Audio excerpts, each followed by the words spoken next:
Hello friends, welcome to my channel and today we will discuss about the bioreactor।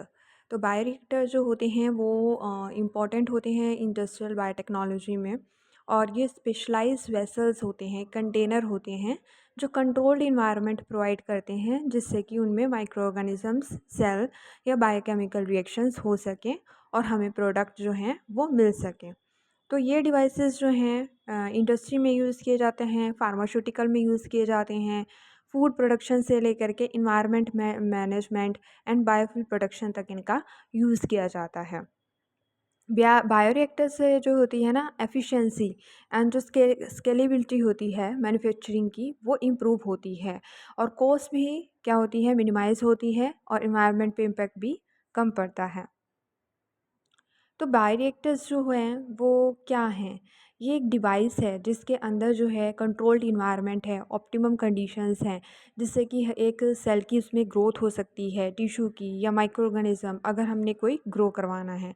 जैसे for example अगर हमने जो है antibiotic production कराना होता है, तो सबसे पहले तो हमें एंटीबायोटिक प्रोड्यूसिंग बैक्टीरिया का पता होना चाहिए या फंगस का पता होना चाहिए। देन उसके बाद हम उसको एक, जैसे हम इंक्यूबेटर में एक प्रॉपर टेम्परेचर देते हैं, प्रॉपर मीडिया देते हैं उसको ताकि वो ग्रो कर सके। तो अगर हम एंटीबायोटिक प्रोड्यूसिंग बैक्टीरिया हम क्यों ग्रो करवा रहे हैं? ताकि एंटीबायोटिक का प्रोडक्शन हो सके।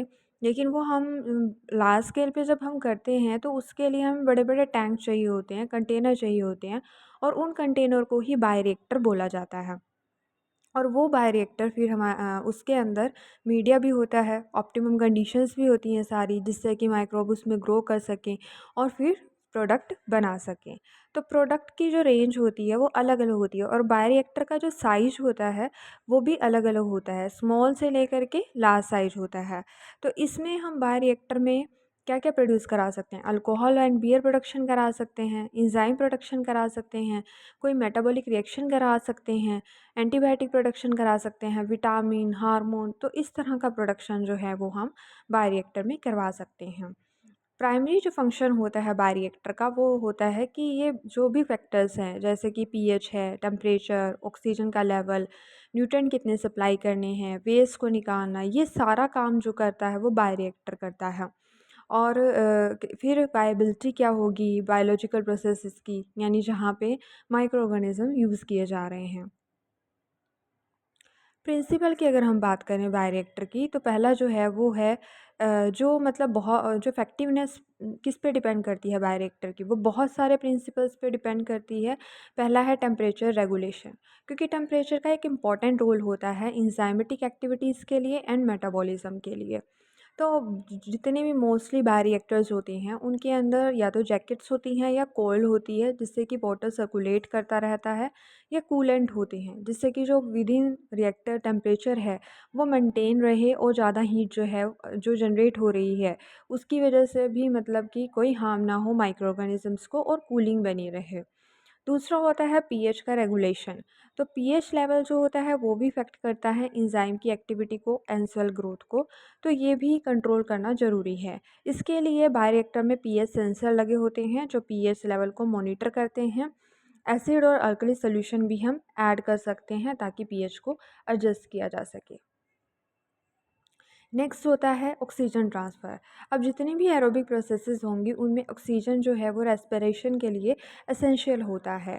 तो बायोरिएक्टर ऑक्सीजन प्रोवाइड करते हैं या तो एरिएशन के थ्रू कि बबलिंग करते हैं वहाँ पे, या ऑक्सीजन सप्लाई लगी होती है जिससे कि एडिक्वेट अमाउंट में ऑक्सीजन जो है वो मीडियम में प्रेजेंट रहे और सेल ग्रोथ को सपोर्ट करती रहे। नेक्स्ट जो फैक्टर है वो है अगाइटेशन एंड मिक्सिंग। मिक्सिंग से क्या होता है कि अगर मिक्सिंग होती रहेगी तो यूनिफॉर्म डिस्ट्रीब्यूशन होता रहेगा न्यूट्रिएंट्स का एंड ऑक्सीजन का, और इससे सेल क्लम्प भी नहीं बनेंगे। तो अगाइटेशन किसकी मतलब होती है, किससे होती है, मैकेनिकली होती है या गैस ड्राइवन होती है। और अगर मिक्सिंग होती रहेगी तो उससे क्या होगा कि अच्छी परफॉर्मेंस होगी बायोरिएक्टर की, सेल क्लम्प नहीं बनेंगे और न्यूट्रिएंट का डिस्ट्रीब्यूशन भी इक्वली होगा। देन आता है नेक्स्ट फैक्टर स्टरलाइजेशन। स्टेरिलिटी को मेंटेन करना जो है वो बहुत इम्पॉर्टेंट होता है, वो लैब से लेकर के इंडस्ट्री तक हर जगह इम्पॉर्टेंस है इसकी। तो स्टरलाइजेशन इसलिए की जाती है ताकि कंटामिनेशन ना हो। जो प्रोडक्ट प्रोड्यूस करने वाले माइक्रोब हैं सिर्फ वही प्रेजेंट रहें, उसके अलावा अनदर बैक्टीरिया, फंगस इनकी ग्रोथ ना हो। तो बायोरिएक्टर में स्टरलाइजेशन कैसे की जाती है, या तो स्टीम के थ्रू की जाती है या फिर केमिकल एजेंट डाल करके की जाती है। नेक्स्ट है, अब बायोरिएक्टर के टाइप्स क्या होते हैं। सबसे पहले आता है कंटिन्यूस स्टर टैंक बायोरिएक्टर। इसकी जो एप्लीकेशन है वो इंडस्ट्री में है। ये वाला जो बायोरिएक्टर है, इसमें इफेक्टिव मिक्सिंग होती है, ये यूनिफॉर्म डिस्ट्रीब्यूशन करता है सेल्स का, न्यूट्रिएंट का एंड गैसेस का। मेनली ये कंटिन्यूस मोड में ऑपरेटेड होता है। अब कंटिन्यूस मोड का मतलब क्या होता है कि जब हम इक्वली अमाउंट में मीडिया डाल रहे हैं और इक्वल अमाउंट में हमारे पास जो भी वेस्ट प्रोडक्ट हैं, अगर प्रोडक्ट बन चुका है वो हम निकाल रहे हैं, तो ये ओपन रहता है हमेशा फर्मेंटर। तो इसको बोला जाता है कंटिन्यूस मोड, जहाँ पे फ्रेश कल्चर मीडियम जो है वो कॉन्स्टेंटली हम सिस्टम में फैड कर रहे हैं और वेस्ट प्रोडक्ट को रिमूव कर रहे हैं। इसका डिज़ाइन जो है वो सिंपल है और ये लार्ज वॉल्यूम में लिक्विड कल्चर को हैंडल करता है। ये है स्टीयर टैंक बायोरिएक्टर। आप इस रिएक्टर के अंदर देख रह सकते हैं, ये एक टैंक की तरह है। इसके अंदर मोटर भी लगी है, पीएच कंट्रोलर भी लगा है, एसिड बेस को ऐड करने के लिए भी यहाँ पे पंप दिया हुआ है, देन स्टीम के लिए भी है, इम्पैलर लगे हुए हैं, कूलिंग जैकेट जो मैंने अभी बताई थी, ताकि जो अंदर का टेम्परेचर है वो ज़्यादा ना हो, डाउन रहे। उसके अलावा जो है कूलिंग वाटर को बाहर निकालने के लिए भी पंप दिया गया है, स्पार्जर दिया गया है ताकि प्रॉपर एरिएशन होती रहे, एक पोर्स होते हैं। स्टेराइल एयर के लिए भी एक पाइप लगा हुआ है और हार्वेस्ट वाली लाइन भी दी गई है, जहाँ से वेस्ट वगैरह या प्रोडक्ट वगैरह जो है वो रिमूव होते हैं। तो इस तरह से एक फर्मेंटर का या बायोरिएक्टर का डिज़ाइन होता है। नेक्स्ट जो बायोरिएक्टर का टाइप है वो है बबल कॉलम। इसमें क्या किया जाता है, एयर या गैस को हम ऐड करते हैं कल्चर मीडियम में स्पार्जर की हेल्प से, तो उससे बबल बनता है। जो बबल बनेगा वो ऑक्सीजन प्रोवाइड करेगा माइक्रोब्स और सेल की ग्रोथ के लिए। तो जो बबलिंग है, बबलिंग की वजह से जो है मिक्सिंग हो रही है। तो ये बायोरिएक्टर जो हैं वो एनर्जी एफिशिएंट है, और जहाँ पे भी हमें एरोबिक वाले बैक्टीरिया यूज़ करने हैं या एरोबिक फर्मेंटेशन करनी है, मतलब जहाँ ऑक्सीजन की रिक्वायरमेंट है, उस टाइम पे हम ये यूज़ करते हैं, क्योंकि ये उस टाइम यूज़ किया जाएगा जब हाई ऑक्सीजन की डिमांड होगी, जैसे कि अलगी स्पीसीज़ के लिए। तो ये बबल कॉलम का जो है फिगर दिखाया हुआ है, स्पार्जर है जहाँ से गैस प्रोवाइड की जाएगी, गैस इनलेट दिया हुआ है जहाँ से गैस एंटर करेगी, और गैस आउटलेट भी दिया हुआ है जहाँ से गैस बाहर निकल जाएगी, और बीच में जो है वो बबल कॉलम है। तो गैस एंट्री की वजह से जो हो रहा है, बबल जनरेट हो रहे हैं, और वो बबल्स क्या कर रहे हैं, मिक्सिंग कर रहे हैं। नेक्स्ट है air lift bioreactor. Air lift bubble column की तरह ही होता है, बट यहाँ पे एक सर्कुलेटिंग लूप लगा होता है जिससे बैटर मिक्सिंग हो सके एंड हीट ट्रांसफ़र हो सके। तो गैस को बेस से रिएक्टर के इंट्रोड्यूस किया जाता है ताकि लिक्विड सर्कुलेट करे और कंटिन्यूस फ्लो बनाए, और इससे इफ़ेक्टिव मास ट्रांसफ़र होता है। ये वाले बायोरिएक्टर यूज़ किए जाते हैं उन प्रोसेसेस में जहाँ जेंटल अगाइटेशन चाहिए होती है, या फिर हमें फ्रेजाइल या शेयर सेंसिटिव सेल्स को जब कल्टीवेट करना होता है। नेक्स्ट बायोरिएक्टर टाइप है पैक बायोरिएक्टर। पैक बायोरिएक्टर में जो होता है, एक कॉलम होता है जो सॉलिड मटेरियल से पैक होता है। ये सरफेस प्रोवाइड करता है जिससे कि सेल जो है इस पर अटैच हो सके और ग्रो कर सके। ये मेनली वहाँ पे यूज़ किए जाते हैं जहाँ पे सेल्स या एंजाइम जो हैं वो पैक होते हैं किसी न किसी मटेरियल से, या इमोबिलाइज होते हैं, ताकि जो है कोई भी बायोलॉजिकल एजेंट का लॉस ना हो। ये मेनली बायो ट्रांसफॉर्मेशन के लिए या एंजाइम बेस्ड रिएक्शन के लिए यूज़ किया जाता है। अगर हम इसका फिगर देखें तो यहाँ पे इलेक्ट्रोड लगी हुई है, पैक बेड है, इनलेट का दिया हुआ है, देन आउटलेट का जो है पाइप लगा हुआ है। तो इस तरह से इसका स्ट्रक्चर होता है। नेक्स्ट टाइप है फोटो बायोरिएक्टर। तो फोटो बायोरिएक्टर, फोटो मतलब लाइट, तो ये लाइट का यूज़ करते हैं जिससे कि फोटोसिंथेटिक ग्रोथ प्रमोट होती है, और इस मेनली बायोरिएक्टर को हम यूज़ करते हैं फोटोसिंथेटिक ऑर्गेनिज्म के लिए या अलगी को ग्रो कराने के लिए। ये वाला तब यूज़ किया जाता है अगर हमें बायोफ्यूल प्रोडक्शन करवाना हो, यानी मान लो हम अलगी को ग्रो करवा रहे हैं बायोडीज़ल या बायोएथेनॉल की प्रोडक्शन कराने के लिए। तो फोटो बायोरिएक्टर जो हैं वो ट्यूबुलर फॉर्म में डिज़ाइंड होते हैं, फ्लैट पैनल होता है इनमें, और ये डिपेंड करता है ओपन इनकी कॉन्फ़िगरेशन एप्लीकेशन पे क्या है और डिज़ायरेबल स्केल क्या है। नेक्स्ट टाइप है परफ्यूज़न बायोरिएक्टर। परफ्यूज़न बायोरिएक्टर्स में क्या करते हैं, कंटिन्यूसली हम वेस्ट प्रोडक्ट को रिमूव करते रहते हैं और कंटिन्यूसली हम कल्चर मीडियम को ऐड करते रहते हैं फ्रेश। तो इससे क्या होता है कि high density cell growth maintain रहती है, जो कि पर्टिकुलरली थेरापेटिक प्रोटीन या मोनोक्लोनल एंटीबॉडी प्रोडक्शन के लिए यूज़ की जाती है। तो ये वाला जो बायोरिएक्टर है वो मेनली मोनोक्लोनल एंटीबॉडी या फिर थेरापेटिक प्रोटीन की प्रोडक्शन में यूज़ किया जाता है। ये एक आइडियल इन्वायरमेंट प्रोवाइड करता है जिससे कि लॉन्ग टर्म हम सेल कल्चर कर सकें और हमें फ्रीक्वेंट मीडियम चेंज की कोई नीड ना हो। क्या कंपोनेंट होते हैं बायोरिएक्टर के, तो वो होता है वेसल कंटेनर। ये वो एरिया होता है जहाँ पे कल्चर मीडियम होल्ड होता है, सेल या माइक्रो ऑर्गेनिज्म को ऐड करते हैं। तो मेनली जो मटेरियल होता है एक बायोरिएक्टर का, वो ग्लास है या स्टेनलेस स्टील से मिलकर बना होता है ताकि उसकी क्लीनिंग भी ईजी हो सके। नेक्स्ट जो पार्ट होता है वो होता है अगाइटेटर या मिक्सर बोलते हैं उसको। इससे यही होता है कि यूनिफॉर्म मिक्सिंग हो सके मीडिया की, और सेल्स जो हैं वो सस्पेंशन फॉर्म में रहें और गैस का डिस्पर्जन होता रहे। तो अलग अलग जो है रिएक्टर के अकॉर्डिंग अलग अलग टाइप के अगाइटेटर होते हैं, बट हर एक का काम यही होता है मिक्सिंग करना। नेक्स्ट होता है स्पार्जर। स्पार्जर एक वो डिवाइस होता है जिसके थ्रू जो है एयर और ऑक्सीजन रिएक्टर के अंदर एंटर करती है। तो अलग अलग टाइप के स्पार्जर होते हैं, जैसे porous sparger, nozzle sparger, combined sparger. Next जो पार्ट है बायोरिएक्टर का वो है सेंसर। सेंसर में मतलब इस इंस्ट्रूमेंट में सेंसर लगे होते हैं, पीएच के लिए, टेम्परेचर के लिए, ऑक्सीजन कितनी है डिज़ोल्व, ग्लूकोज लेवल क्या है, अदर न्यूट्रिएंट क्या है। तो हमेशा ये सेंसर मॉनिटर करते रहेंगे ताकि ऑप्टिमल ग्रोथ हो सके माइक्रो ऑर्गेनिजम्स की। कि अगर पीएच लेवल कम हो गया होगा तो हम फिर एसिड और अल्कली ऐड करते रहते हैं पीएच के अकॉर्डिंग। फिर ऑक्सीजन कम हो गया तो हम ऑक्सीजन सप्लाई करते रहते हैं, तो ये सेंस करते हैं क्या लेवल है।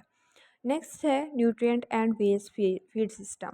तो यहाँ पे ये जो सिस्टम है इसके थ्रू हम न्यूट्रिएंट्स को ऐड करते हैं, ग्रोथ फैक्टर्स को ऐड करते हैं, और साइमल्टेनियसली हमारे पास एक और जो है सिस्टम लगा होता है जिसके थ्रू हम वेस्ट प्रोडक्ट को, जैसे कार्बन डाइऑक्साइड या अदर प्रोडक्ट को रिमूव भी करते रहते हैं।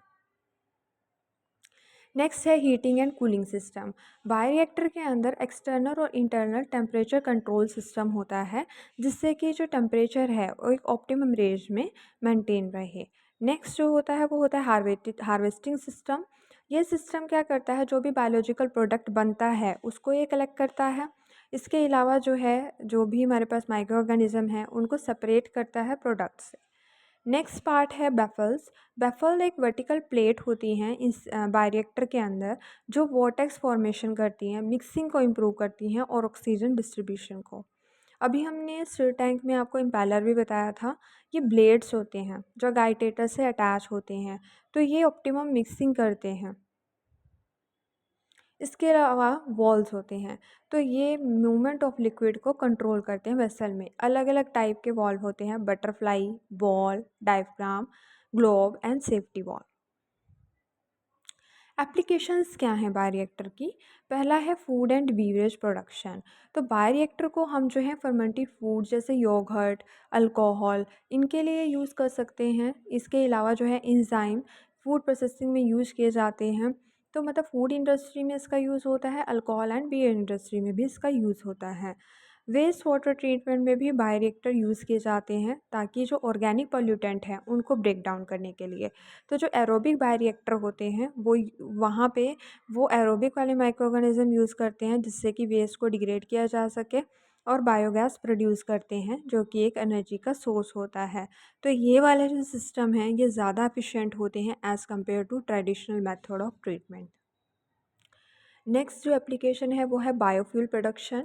अलगी बेस्ड जो बायोफ्यूल्स होते हैं वो एक अल्टरनेटिव है फॉसिल फ्यूल का। तो अलगी को ग्रो किया जाता है बायोरिएक्टर में और वो बायोडीज़ल, बायोएथेनॉल, बायोगैस प्रोड्यूस करते हैं ताकि हम जो ट्रेडिशनल कन्वेंशनल एनर्जी सोर्स हैं उन पे कम डिपेंडेंट रहें और जो क्लाइमेट चेंज हो रहा है वो प्रॉब्लम भी दूर हो सके। नेक्स्ट एप्लीकेशन है tissue engineering and regenerative medicine. Bioreactor का एक क्रूशियल रोल होता है टिश्यू इंजीनियरिंग में। ये आइडियल इन्वायरमेंट प्रोवाइड करते हैं सेल्स को ग्रो कराने के लिए एंड टिश्यू, ताकि मेडिकल थेरेपी में यूज़ किया जा सके। नेक्स्ट है फार्मास्यूटिकल, अगर हमने थेरापेटिक प्रोटीन प्रोड्यूस कराने हैं, वैक्सीन, मोनोक्लोनल एंटीबॉडी, तो वो सब बायोरिएक्टर में प्रोड्यूस होगा। तो इसके लिए हम मैमेलियन, बैक्टीरियल, ईस्ट सेल को जो है बायोरिएक्टर में ग्रो करवाते हैं और लार्ज स्केल पे यहाँ प्रोडक्शन होता है। अभी रिसेंट इनोवेशन क्या हुआ है बायोरिएक्टर टेक्नोलॉजी में, पहला है सिंगल यूज़ बायोरिएक्टर। ये वाले बायोरिएक्टर को हम डिस्पोजेबल बायोरिएक्टर भी बोलते हैं। ये कॉस्ट इफ़ेक्टिव हैं और ये बायोरिएक्टर जो हैं, क्लीनिंग की यहाँ पे कोई नीड नहीं है, स्टरलाइजेशन की नीड नहीं है, डाउन टाइम को रिड्यूस कर देते हैं, कंटामिनेशन रिस्क को रिड्यूस कर देते हैं। और स्मॉल स्केल पे अगर हमने यूज़ करना है तो हम सिंगल यूज़ बायोरिएक्टर को यूज़ कर सकते हैं, क्योंकि ये एक बार यूज़ करने के बाद डिस्कार्ड कर दिया जाएंगे। नेक्स्ट है 3D बायोरिएक्टर टिश्यू इंजीनियरिंग के लिए। अगर हमने मोर कम्प्लेक्स टिश्यू स्ट्रक्चर बनाना है तो 3D बायोरिएक्टर को यूज़ करते हैं in combination with 3D bio printing. इससे जो ग्रोथ होती है टिश्यू के 3 डायमेंशन मैट्रिक्स में होती है, जो ह्यूमन ऑर्गन के को ही मिमिक करती है। तो ये ऑर्गन रीजनरेशन एंड ट्रांसप्लांटेशन के लिए एक न्यू होप है। नेक्स्ट है ऑटोमेशन एंड स्मार्ट बायोरिएक्टर। इसमें आर्टिफिशियल इंटेलिजेंस लगी है बायोरिएक्टर के साथ, जिससे कि स्मार्ट बायोरिएक्टर बनाए जा रहे हैं। ये अपने आप ही मॉनिटर करते हैं, अपने आप ही पैरामीटर को एडजस्ट करते हैं बिना किसी ह्यूमन इंटरवेंशन के। और यहाँ पे जो लेबर की कॉस्ट लगती है बायोरिएक्टर को देखने के लिए, वो भी रिड्यूस हो जाती है। नेक्स्ट जो बायोरिएक्टर हैं वो है for carbon capture and utilisation. तो बायोरिएक्टर जो हैं वो उनका रोल है कार्बन कैप्चर में एंड यूटिलाइजेशन में। तो अलगल जो बेस सिस्टम होता है वो सिक्वेस्टर करते हैं कार्बन डाइऑक्साइड को और उनको वैल्यूएबल बायोफ्यूल में या अदर बायो प्रोडक्ट में कन्वर्ट करते हैं, जिससे कि जो ग्रीन हाउस गैस इमिशन की प्रॉब्लम है वो कम हो सकती है। तो इस तरह से जो बायोरिएक्टर्स हैं इंडस्ट्री में, इनका बहुत बड़ा रोल होता है। और आई होप आपको मेरी ये वीडियो पसंद आई होगी।